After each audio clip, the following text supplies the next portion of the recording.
Hi,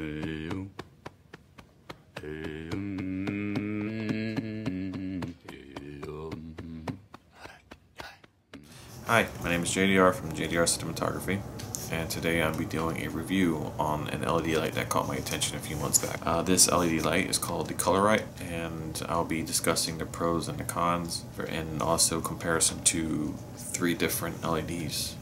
The main purpose of this demonstration, and the reason why I'm using this camera right here, is because I'm using the lowest quality camera that I have, so you guys can see the power of the light versus if I were to use a professional camera, fully manual. The camera that I'm using right now is the Sony.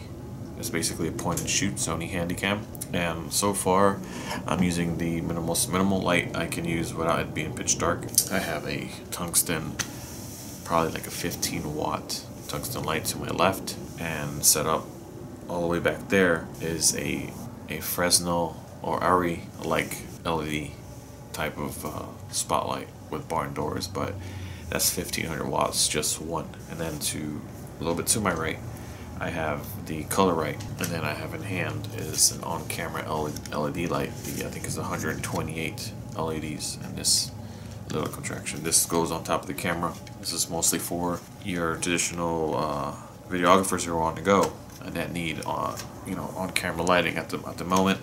All 3 lights are dimmable, so I'll be displaying the power of their dims and their intensities when it comes to how much lumens they put out. All 3 are LEDs. None are the only one that's not LED is the tungsten light that I'm using right now, which is just to have light in here, not be total pitch dark. So if these lights work on this camera, I'm sure when you guys pull out your Reds, your Aris, or your Sonys, or your Panasonic, your DSLR cameras, your 5Ds, Mark II, Mark IIIs, it'll look a lot better. So LED ColorRight is right here. This little bad boy here came in about a week ago. A long wait. They're funded through Kickstarter initially, and I think now they're starting to become more independent. A lot of orders coming in. This thing can be used as an LED light for video or for flash diffusion. But right here, it's a little tiny Velcro. And what the Velcro is, you put your flash. If you're a still photographer, you put your flash right here. And what you do is you bounce onto your subject for more of a softer light. And that's basically what this is. This is to hold your flash, and back here you have your battery, which comes with a Velcro. The battery comes with a Velcro, and you put it on the actual light. It doesn't come Velcroed, you have to do it yourself, because some people have different methods of actually putting their stuff on. And the actual on and off switch, when it's connected via this wire, this DC wire, when it's connected to the battery to the side of the actual LED, up here there's a little switch which I can show you to turn off LED. I would have rather I actually had to switch on the LED, because that's just what I'm used to, I guess, but it doesn't. So the actual switch to turn on and off the LED is on the battery. Now the reason why I say switch on the LED is because this LED has the capability of also I have it over there, but it also has the capability of connecting a AC/DC wire, electrical wire, directly to the LED to just get constant power. That's not use battery power. The problem with that is, being that there is no switch on the LED, you can't turn it off. You have to physically unplug or dim down completely your LED, which it doesn't do. I'll display this right now. This is it on right now. This is the LED on, and this is the max. Goes the lowest it dims to. Anything more, it doesn't turn off at all. This is the max that turns on. So let me turn this LED off so you can see the next demonstration. You understand that it's battery powered. You kind of connect it in the back. It's a little bit bulky. It looks a little bit ruggedy. I can deal with it. I don't really care for style. I'm used to bulky stuff on set. So this is the max that it goes, luminance, and this is the lowest that it goes. when it comes to luminance. Does not turn off unless you're battery powered. And you can turn it off there through the outlet. I can turn it off at any moment, give it any moment in time. So the next I would like to talk about is the structure of the light. The structure of the light is fairly nice. I think it's a lot better than this square. Just think about when you're facing the person that you're trying to illuminate, and you have this on. This is lowest dimmer of this LED light, and here's the lowest of this one. I can easily put a filter on here, which I do. I have this tungsten filter, and with all that, I still, when I'm looking at the camera, it's still a little bit obnoxious. So the con about these LED lights is, a lot of times when I'm on the floor of a wedding, I have this, and even when I want to get more reach, it's a little bit obnoxious. It hurts a little bit. Like I'm looking at my LCD screen right now, and this is just more pleasing to the eye. And if I face it this way, this without the filter, and then with the filter, it looks kind of ugly. But I still feel like it's a little bit it's just very obnoxious. I can't stand it. Turning this off, I turn this LED over here towards me at the lowest dimming. I can stare into it, and it's very pleasing. Like it's very comfortable. I can stare into it all day long, and I get spots like I did with that one. I have spots now because of that LED. If I turn it up all the way, I can still stare into it. Like literally, I can stare right into it, look up, no spots.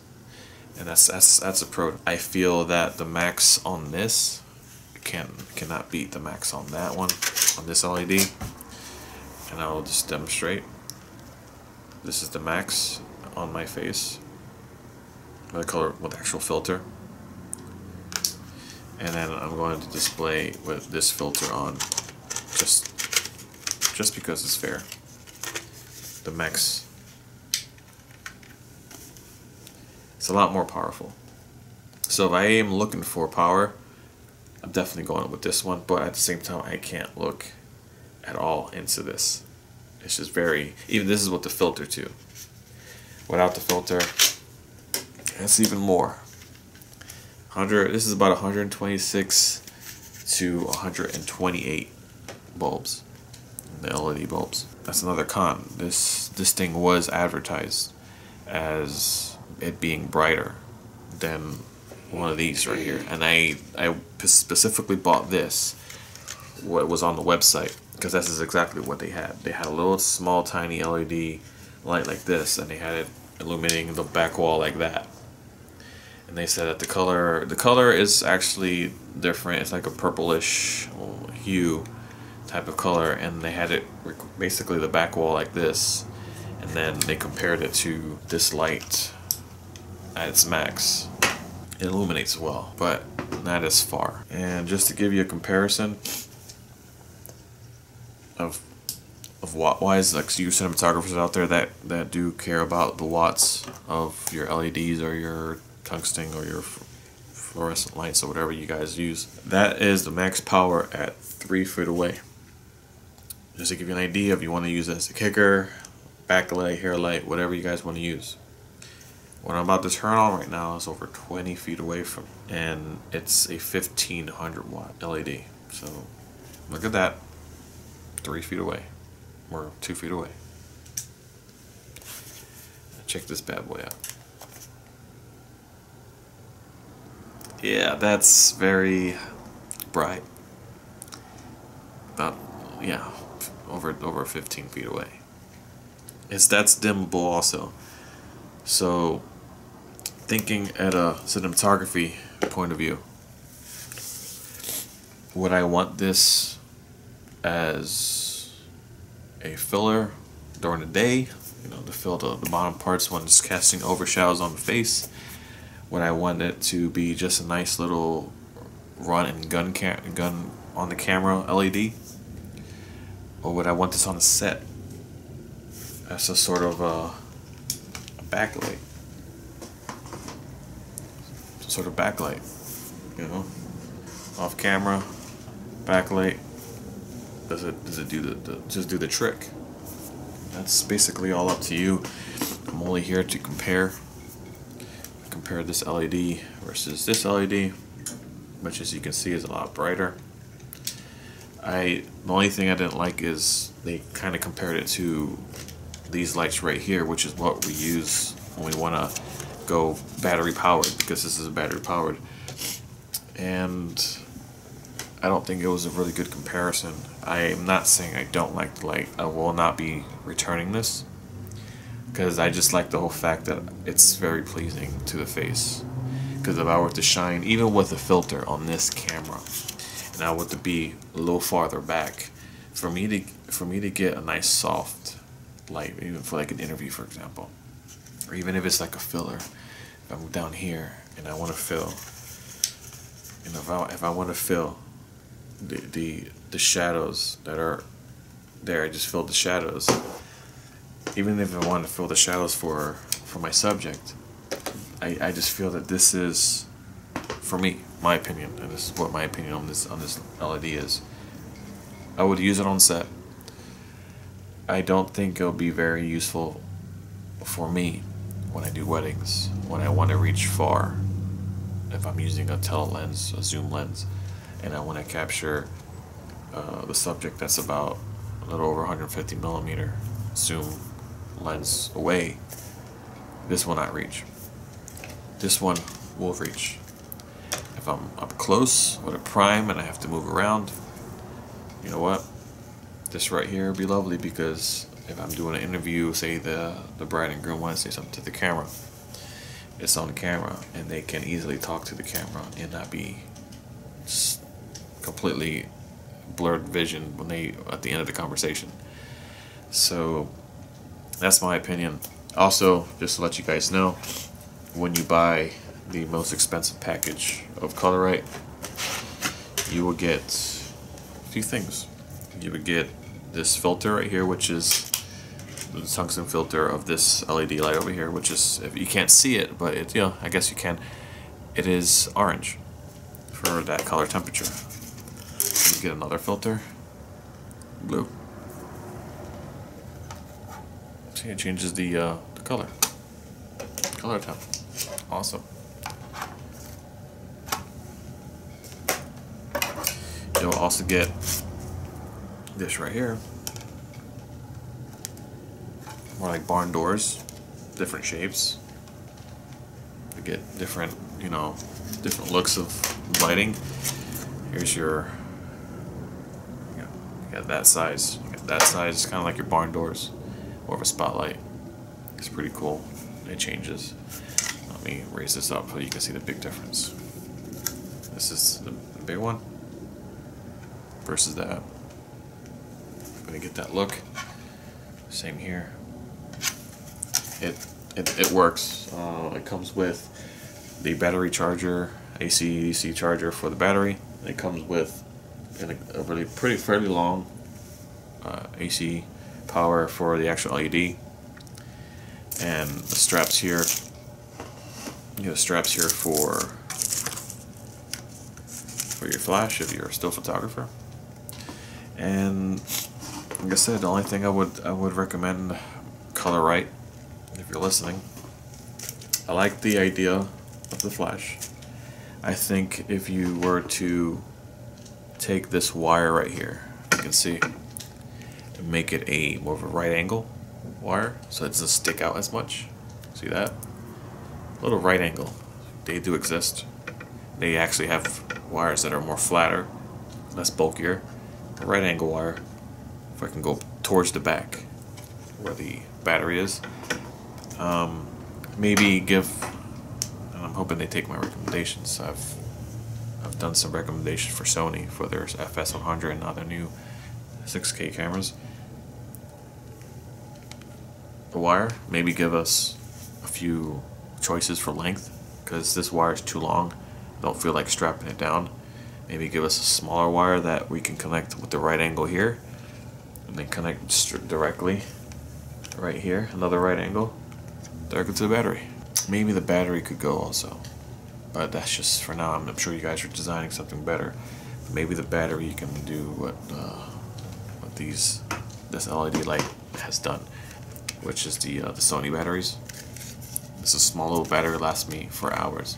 I haven't charged this in weeks, and it's still one LED light down, which is, it lasts for hours, straight hours. What else?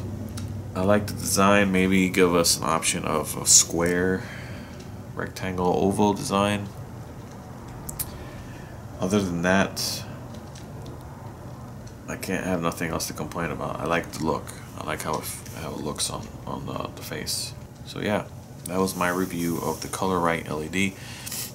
If I recommend this to any videographer out there that's doing interview styles, if you were to pick up 3 of these bad boys for your traditional 3-point lighting, it would work. You have your color temps over there, your gels, whatever you want to call them.